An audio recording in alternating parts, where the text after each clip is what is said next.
Tumaas ang sales ng electric vehicles o EV sa New Zealand nitong nagdaang 2 linggo lamang batay sa electric car dealers. Nagpapakita itong sa kabila ng mga hakbang na ginagawa ng gobyerno upang ibsan ang epekto ng pagtaas ng presyo ng produktong petrolyo, nananatili pa rin itong alalahanin ng mga mamamayan.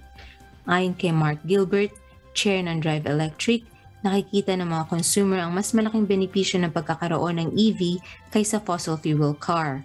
Katumbas umano ang isang charge ng EV ng 30 hanggang 40 cents lang na kada litro ng langis.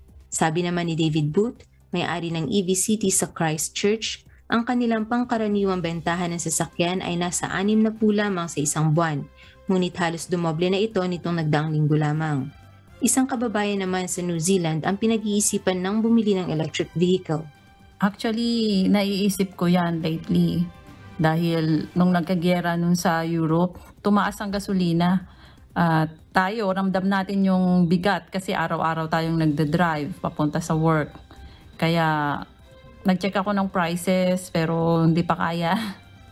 Pero pag may pagkakataon at afford na, talagang kino-consider kong bumili ng electric vehicle dahil kailangan natin gumawa ng paraan para makatipid, makatulong sa pamilya.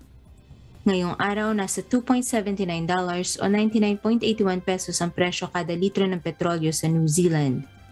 Monica Canlas, UNTV News and Rescue New Zealand.